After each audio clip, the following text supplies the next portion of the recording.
Œuvre de Maria Valtorta, tome 7, chapitre 457, intitulé Discours à Afeka, après une dispute entre croyants et incroyants. Sarah devient disciple, le 15 juillet 1946.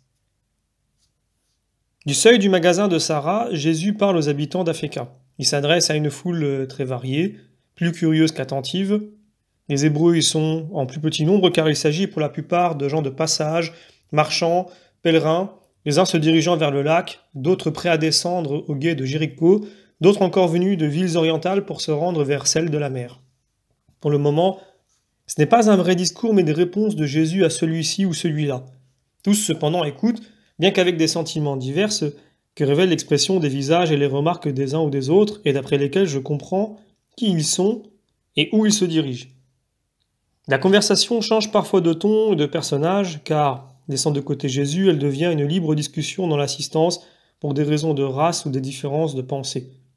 C'est ainsi qu'un vieil homme de Jopé s'en prend à un marchand de Sidon, car celui-ci défend le maître contre l'incrédulité des Juifs qui ne veulent pas admettre que Jésus soit l'attendu des nations. Et c'est un flot de citations scripturaires, appliquées à tort et à travers, combattu par cette simple affirmation du sérou phénicien. Moi, je ne me soucie pas des Écritures, mais je soutiens que c'est lui, car j'ai vu ses miracles et entendu ses paroles. La discussion s'étend, car d'autres y prennent part. Les adversaires du Christ crient « C'est Belzébuth qui l'aide, ce n'est donc pas le Saint de Dieu.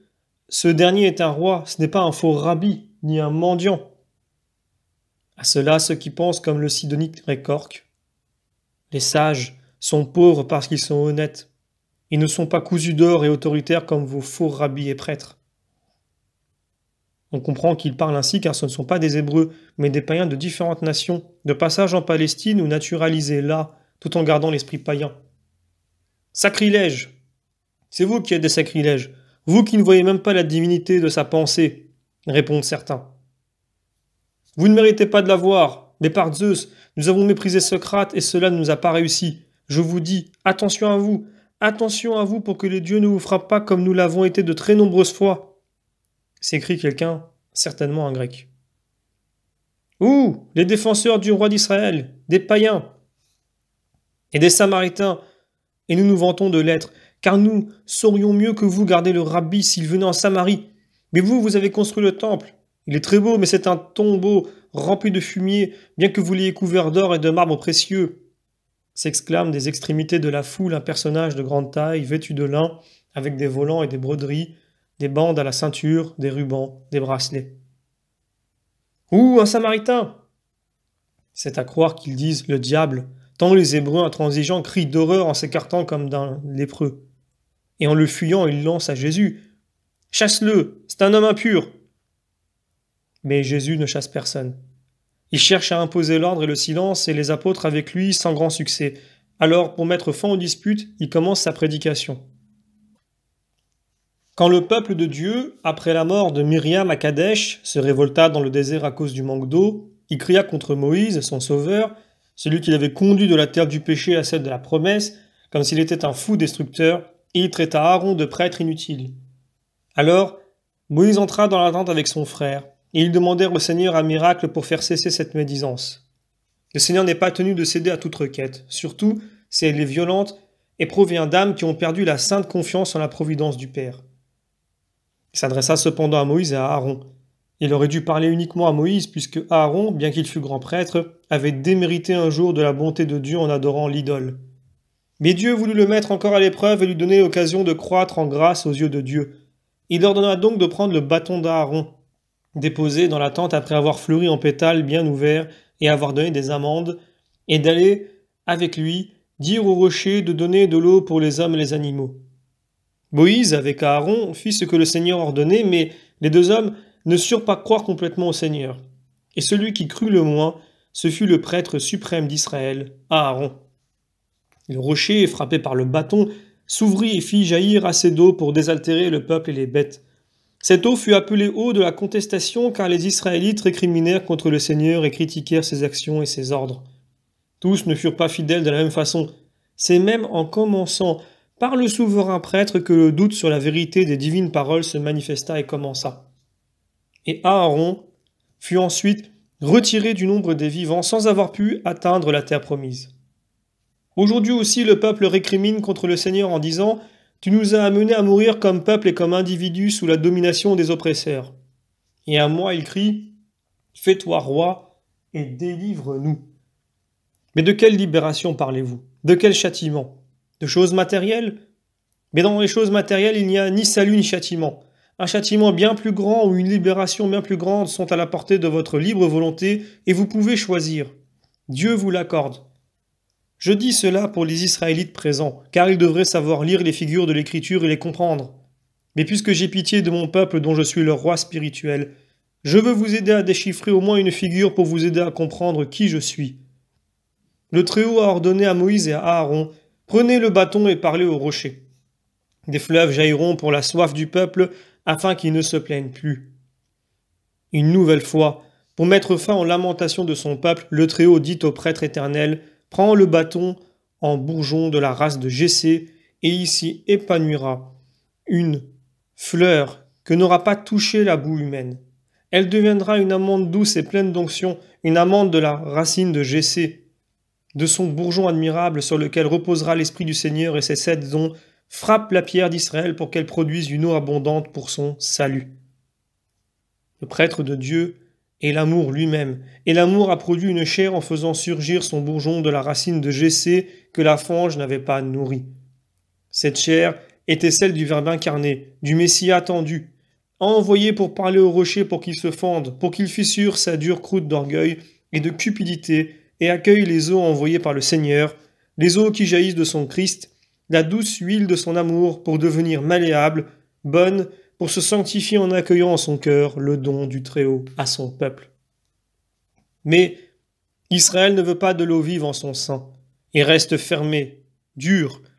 C'est le cas en particulier des personnes importantes contre lesquelles le bâton fleuri et chargé de fruits, grâce au seul pouvoir divin, frappe et parle en vain. Et en vérité, je vous dis que bien des membres de ce peuple n'entreront pas dans le royaume. En revanche, beaucoup qui ne lui appartiennent pas y entreront, parce qu'ils auront su croire ce que les prêtres d'Israël ne veulent pas admettre. C'est pour cela que je suis au milieu de vous comme un signe de contradiction, et vous serez jugés d'après la manière dont vous saurez me comprendre. Mais à ceux qui ne sont pas d'Israël, je dis, la maison de Dieu que fuient les fils de son peuple est ouverte à ceux qui cherchent la lumière. Venez, suivez-moi. Si j'étais placé comme un signe de contradiction, je suis aussi un signe pour toutes les nations, et qui m'aimera sera sauvé. Tu aimes mieux les étrangers que nous. Si tu nous évangélisais, nous finirions par t'aimer. Mais tu es partout sauf en Judée, dit un Judéen touché par les paroles de Jésus. J'y descendrai aussi et j'y ferai un long séjour, mais cela ne changera pas la pierre qui se trouve dans le cœur de beaucoup. Elle ne changera même pas quand le sang descendra sur la pierre. Tu es chef de synagogue, n'est-ce pas? Oui, comment sais-tu?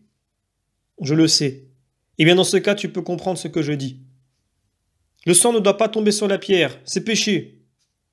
Le sang, vous le verserez avec joie sur la pierre pour qu'il y reste. Et cette pierre sur laquelle on aura versé le sang du véritable agneau vous semblera être un trophée de victoire. Mais plus tard un jour viendra où vous comprendrez le vrai châtiment et ce qu'était le vrai salut qui vous était offert. Allons. Un homme s'avance en jouant des coudes.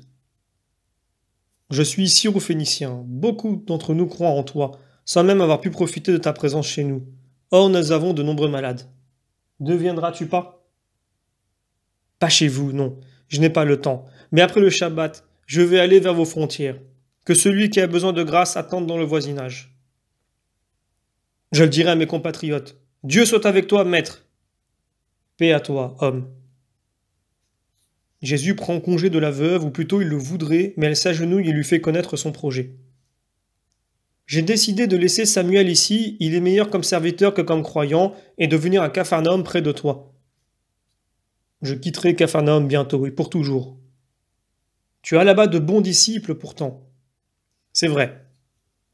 J'ai pris cette décision.